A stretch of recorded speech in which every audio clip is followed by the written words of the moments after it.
আসসালামু আলাইকুম, welcome to alamin5G, সবার জন্য কম্পিউটার। সাথে আমি আছি মোহাম্মদ আল আমিন। গত পর্বে আমরা দেখেছিলাম ইনসার্ট ট্যাবের টেবিলের কাজ। এই পর্বে আমরা দেখব হচ্ছে ইনসার্ট ট্যাবের অন্য কিছু। তো সুতরাং চলুন শুরু করা যাক আমাদের মাইক্রোসফট অফিস প্রোগ্রাম। এর জন্য আমরা মাইক্রোসফট অফিস ওয়ার্ড 2013 ভার্সন আমি ওপেন করতেছি আমার পিসিতে। তো একটা ব্ল্যাঙ্ক পেজ নিলাম।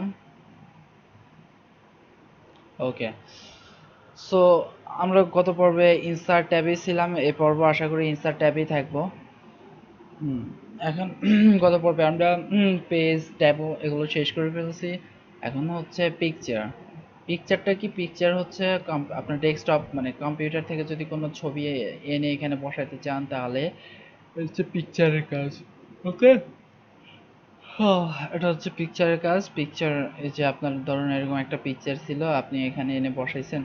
এখন এই পিকচারটা কিভাবে সেট করবেন, ছোট করবেন? তো আপনাকে কি করতে হবে, এই যে অ্যারো ছোট ছোট বক্সগুলো দেখা যাচ্ছে না, এটা ধরে কি করতে হবে, এরকম করতে হবে। তাহলে কি হবে, পিকচার ছোট করতে পারবেন। এই যে এক কোণা ধরে পিকচার কি করবেন, ছোট করবেন। আপনার যতটুকু সাইজ দরকার, আপনি যদি ধরেন আপনার অ্যাকুরেট যে সাইজটা আছে সেটা যদি জানেন, তাহলে আপনি কি করবেন, যখন আপনি পিকচার ছবিতে মানে ক্লিক করা অবস্থায় থাকবে, এরকম স্কোয়ার বক্স আকারে থাকবে, তখন দেখবেন যে এখানে ফরম্যাট নামে একটা নতুন ট্যাব, তো ট্যাব চলে এসেছে। আর ওই ট্যাবটার এখানে দেখবেন যে সাইজ, হ্যাঁ, অ্যাকচুয়াল যে সাইজটা আপনি চাইলে এখান থেকে সাইজ থেকে ঠিক করে দিতে পারেন যে কত হইতে পারে। থ্রি, ধরেন আপনার 0.0.4, আর এরপর হচ্ছে 0. ওকে, এটা অ্যাকচুয়াল সাইজ হয়ে, এই যে এই সাইজটা আপনার ধরেন লাগবে। তো আপনি চাচ্ছেন যে ছবিটা এই পাশে মুভ করতে, কিন্তু এটা এখন হচ্ছে না। তো মুভ করার জন্য আপনাকে অবশ্যই অবশ্যই অবশ্যই কি করতে হবে বলেন তো, এই ফরম্যাট ট্যাবে যাইতে হবে। ফরম্যাট ট্যাবে যাওয়ার পরে এখানে দেখবেন যে র্যাপ টেক্সট, হ্যাঁ, rap text in line with টেক্সটে আছে। এখন এটা আমরা এটাকে কি করব, ইন ফ্রন্ট অফ টেক্সট অথবা স্কোয়ার করে দিব। হ্যাঁ, স্কোয়ার করলে কি হবে, যখন আমরা স্কোয়ার করব তখন আমরা এটাকে মুভ করতে পারবো। ওকে, এরপর আমরা চাইলে আবার কিন্তু এখান থেকে টেনে একটু বড় করতে পারবো। যখন আপনি কোনো সিভিতে কোনো ইমেজ দিবেন, পিকচার দিবেন, তখন আপনি এভাবে সেট করতে পারেন। ওকে, এভাবে। আর যদি কখনো এই ছবিটা আমার স্কোয়ার ছিল বিধায় আমি সাইজটা আসলে সমস্যা হচ্ছে না, কিন্তু ধরেন আমি যদি আসলে একটা লম্বা ইমেজ নিতাম তাহলে কিন্তু সাইজ নিয়ে সমস্যা করতে হতো। সো যেমন ধরেন আমি এখানে ফটোস গেলাম, এখানে ইফতার পার্টি, আচ্ছা ধরেন ইফতার পার্টিতে গেলাম, এরপর হচ্ছে সো এটা হচ্ছে আমার ছবি, অনেক বড় একটা ছবি। সো এটা দেখেন, এটা কিন্তু একটু wider wider image, pixel accurate না কিন্তু। হ্যাঁ, দেখছেন ছবিটা কিন্তু একটু ওয়াইডার বেশি। তো এই ক্ষেত্রে এখন আমি কিভাবে কাজ করব বলেন তো, এই ক্ষেত্রে পিক্সেল, ওকে, এইভাবে করে হচ্ছে একটু কমাইতে পারেন, কিন্তু অলমোস্ট যে বিষয়টা সেটা হচ্ছে এই লক অ্যাসপেক্ট রেশিওটা উঠাই দিবেন। তাহলে দেখবেন যে আপনার ছবি আপনি ইচ্ছা মতো কমাইতে পারতেছেন, বাড়াইতে পারতেছেন, কোনো সমস্যা নেই। যেমন হচ্ছে কি, এই যে এটা যদি এই পাশে ধরেন কোনো সমস্যা নেই। ওকে, এইভাবে করে লক অ্যাসপেক্ট রেশিওটা উঠাই দিলে, এখন আবার ওইভাবে নিব কিভাবে, এখানে দেখেন এই যে যখন 13% ব্যবহার করবেন, আর যদি 13% ব্যবহার না করেন তাতেও সমস্যা নেই, 13 ব্যবহার করলে যেখানে ধরলে বলে দিবে আপনি কোন ফরম্যাটে যেতে চাচ্ছেন। তো রাইট ক্লিক করেন, রাইট ক্লিক করার পরে হচ্ছে এখানে র্যাপ টেক্সট লেখা থাকবে উইন্ডোজ 7, উইন্ডোজ 7 বলতে মাইক্রোসফট অফিস 2007 ভার্সন এরকম লেখা থাকবে। তা আপনি কি করবেন, স্কোয়ারটা দিয়ে দেন, অথবা ইন ফ্রন্ট বা বিহাইন্ড টেক্সট। বিহাইন্ড টেক্সট মানে হচ্ছে লেখার পিছনে, আর ইন ফ্রন্ট অফ টেক্সট মানে হচ্ছে লেখার উপরে। তো আমরা এখন এখানে এটা দরকার না, আমরা স্কোয়ার ব্যবহার করি। ওকে, বলতেছি যখন স্কোয়ার ব্যবহার করব তখন এই যে এরকম আমরা মুভ করতে পারবো যে কোনো জায়গায়। ওকে, আপনার ইচ্ছা মতো। তো এটা হচ্ছে যে আপনার ইনসার্টে পিকচারের কাজ। অনলাইন পিকচার মানে হচ্ছে আপনি অনলাইন থেকেও সরাসরি এখানে আনতে পারবেন। তার জন্য দেখেন এখানে দেখায় আসলে অনলাইন থেকে দরকার হয় না, বিঙ্গো সার্চ দিয়ে আনতে পারেন। আবার যদি আপনার ওয়ান ড্রাইভ থাকে সেখান থেকে আপনি আনতে পারেন।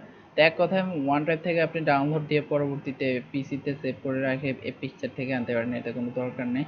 আর এখানে হচ্ছে শেপ, লটস অফ শেপ আছে এখানে, বেসিক শেপ, লাইন্স, আর হচ্ছে block arrow, flow chart, equations, shape.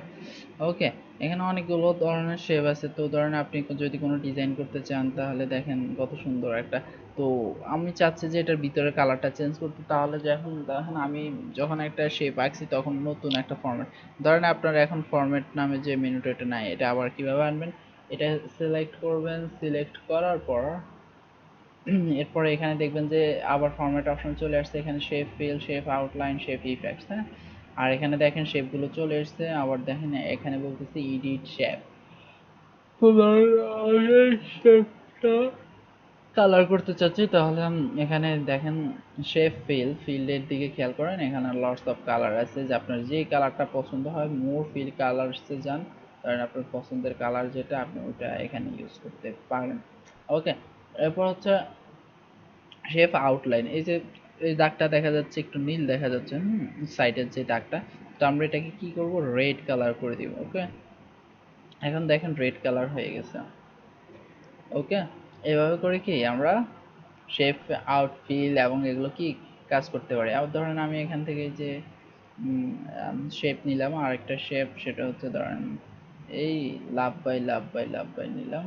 ওকে, হুম, এখন এই শেপকে, এটাকে চাচ্ছি যে আমি ইন ফ্রন্ট অফ না দিয়ে কি দেওয়ার জন্য, বিহাইন্ড টেক্সট দেওয়ার জন্য এই লাভটাকে, হ্যাঁ। বিহাইন্ড টেক্সট দিলে কি হবে দেখেন, বিহাইন্ড টেক্সট দিলে এই ছবিটা উপরে থাকবে আর লাভটা পিছনে চলে যাবে, মানে এটা যা থাকবে, এটার উপরে যা থাকবে সেগুলো দেখা যাবে, কিন্তু এটার যদি পিছনে কিছু থাকলে সেটা দেখা যাবে না।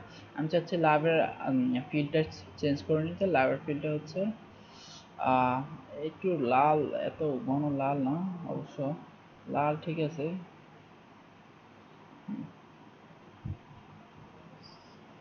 সো ওকে, ওকে, ওকে, এ হচ্ছে লাভ। এখন এইভাবে হচ্ছে আমরা কি করতে পারি, কাজ করতে পারি। এখন আমরা আরেকটা জিনিস পারি, সেটা হচ্ছে এই ছবিটা যখন সিলেক্ট করা থাকবে এটার ভিতরে আমরা এডিট টেক্সট করে টেক্সট লিখতে পারি, অ্যাড টেক্সট। এখানে অ্যাড টেক্সট আর উইন্ডোজ 7, সরি, অফিস 7 যেগুলো, সেগুলো হচ্ছে অ্যাড টেক্সট বা এডিট টেক্সট নামে কিছু একটা লেখা থাকবে, ওইখানে আপনি ওইভাবে ক্লিক করলে হবে। এখানে ফন্ট সাইজটা মোটামুটি ছোট, আমি ফন্ট সাইজটা একটু বাড়ায় নিতেছি, ধরেন 26-28 করে নিলাম। এখানে আমি জাস্ট লিখলাম লাভ। ওকে, লাভ ইউ, জাস্ট এনাফ।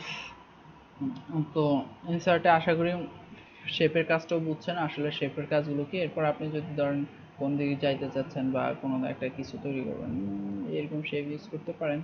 আবার শেপটাকে ধরে আপনি এভাবে ছিলেন, আপনি এখন শেপটাকে ঘুরাবেন, তাহলে শেপটাকে এই যে আপনি যখন এই যে এখানে দেখেন একটা সাদা কিছু একটা দেখা যাচ্ছে, এখানে এভাবে ধরে এভাবে শেপ ঘুরাইতে পারেন। ওকে, হুম, এভাবে শেপ কি করতে পারেন, ঘুরাইতে পারেন। আপনি এই যে লাভ শেপটাকে ধরেন, এটাকে ধরে হালকা এই যে এভাবে ঘুরাইতে পারেন।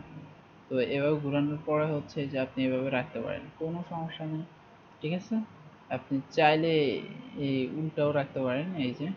ওকে, এভাবে ঘুরে ঘুরে ঘুরে ঘুরে রাখতে পারেন। ওকে, আপনার ইচ্ছা। তো এরপর হচ্ছে আমাদের স্মার্ট আর্ট, আসলে এটা খুব একটা প্রয়োজন পড়ে না, কিন্তু তারপরও এটা হালকা পাতলা প্রয়োজন পড়ে, সবার জন্য পড়ে না। এরপর হচ্ছে চার্ট, চার্টের কাজটাও খুব তেমন একটা পড়ে না। এখন চার্টটা আসলে আপনি কোন ধরনের চার্ট ইউজ করবেন সেটা হচ্ছে আপনার উপর ডিপেন্ডেবল। আপনি ধরেন আমি অলওয়েজ প্রেফার করি লাইন টাইপ চার্টগুলো, এটা আসলে দারুণ লাগে আমার থেকে। লাইন চার্টগুলো জাস্ট অসাম। তো চার্টটা আসলে মূলত কি জন্য ব্যবহার করবেন, চার্টটা আসলে ব্যবহার করার পর আপনি এখানে যে কোনো তথ্য উঠাতে চাইলে এখানে আপনি চার্টটা ব্যবহার করতে পারেন। আপনার কোম্পানিতে যে অবস্থাটা আছে, আপনি সেটার একটা তথ্য প্রামাণ্য চিত্র উঠাইতে চাচ্ছেন, আপনার ইয়ারলি আয় ব্যয় অথবা মান্থলি আয় ব্যয় অথবা আর ডেইলি আয় ব্যয়ের যে হিসাবটা, এটা যদি প্রিন্ট আউট করে চার্টের মাধ্যমে করতে চান, এটা অবশ্য আমরা এই কাজগুলো এক্সেলে করব। এটা আসলে এখানে খুব তেমন একটা প্রায়োরিটি পায় না আমার কাছে, চার্টের যে বিষয়গুলো। আর এরপর হচ্ছে চার্টের আসলে কিন্তু এই যে আরেকটু ডিজাইনও আছে, আপনি চাইলে এই যে চার্ট ডিজাইন করে নিতে পারেন যখন ফরম্যাট, ডিজাইন এবং ফরম্যাট। আমি আসলে ডিজাইন করে কাজ করতে ভালো লাগে। এটা শুধুমাত্র 2013 ভার্সনে এই সুবিধাটা আমার মনে হয়, আমি অন্যগুলোতে খুব দেখিনি। তো যাই হোক, তো আমি কন্ট্রোল এ দিয়ে সিলেক্ট করে সবগুলো ব্যাক স্পেস দিয়ে রিমুভ করে দিলাম। ওকে, এরপর হচ্ছে ইনসার্ট ট্যাবে হচ্ছে আর কি আছে, স্ক্রিনশট। স্ক্রিনশটটা কি, মানে আপনার যে স্ক্রিনটা দেখা যাচ্ছে ডেস্কটপে, যে স্ক্রিনটা দেখতেছি, এই স্ক্রিনটার একটা কি করা, শর্ট করা। হ্যাঁ, এখানে দেখেন এই যে স্ক্রিনশট নামে স্ক্রিন ক্লিপিং। ওকে, সে এখানে একটা স্ক্রিন শট নিচ্ছে, স্ক্রিনশট নিয়ে এই যে স্ক্রিনশট নিতে বলতেছে, স্ক্রিনশট নেওয়ার পরে এই যে একটা স্ক্রিনশট নেওয়া হয়েছে। এখন আপনি এই যে এটাকে নিচে নামাইতে চাচ্ছেন, নামতেছে না, তাহলে আমরা কি করব এখন বলুন তো, র্যাপ টেক্সট থেকে ইন ফ্রন্ট অফ টেক্সট বানায় দিয়ে এরপর এটাকে নিচে নামাই। ওকে, আর যদি নিচে নামতে নাই চায় তাহলে এটাকে জোরপূর্বক নিচে নামাই দিই, আরো নিচে নামাই দিই। ওকে, তার জন্য আমাদের একটা নতুন পেজ তৈরি করা দরকার। ওকে, একটা ব্ল্যাঙ্ক পেজ তৈরি করি। তাহলে ব্ল্যাঙ্ক পেজ করলে একে আমরা উপরের পেজে উঠাই দিই।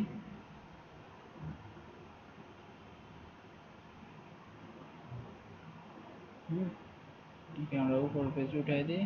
ওকে, ওকে, একে উপরের পেজে উঠাই দিয়েছি, বাকিগুলো সব নিচের পেজে চলে গেছে। যাই হোক, এইভাবে হচ্ছে আমরা স্ক্রিনশটের কাজ করতে পারি। স্ক্রিনশট আসলে কিভাবে না, এটা আমি আরেকটা ভিডিওতে দেখানোর চেষ্টা করব অরিজিনালি।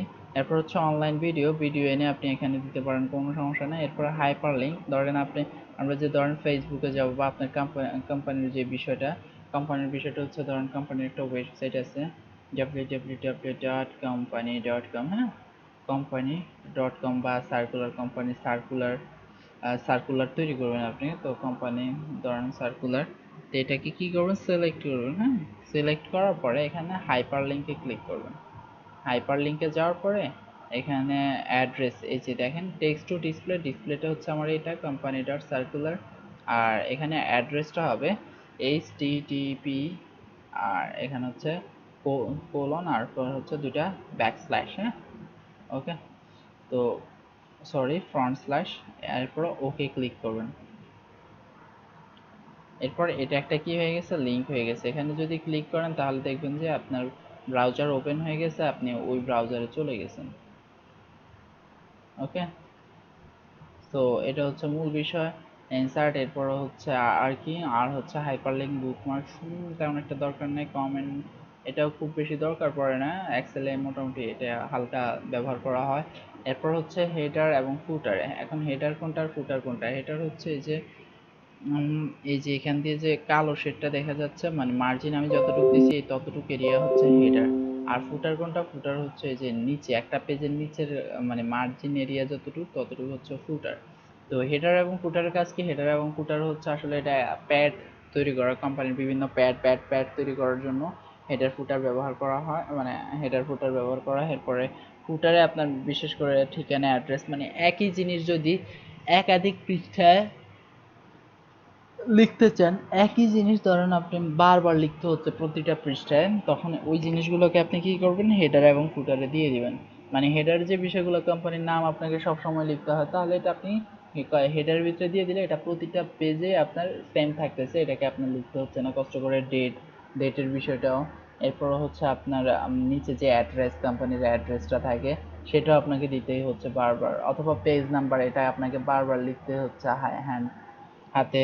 তো এই যে অসুবিধাটা, এটা দূর করার লক্ষ্যেই হচ্ছে কি হেডার এবং ফুটার। তো ইনশাল্লাহ হেডার এবং ফুটার আগামী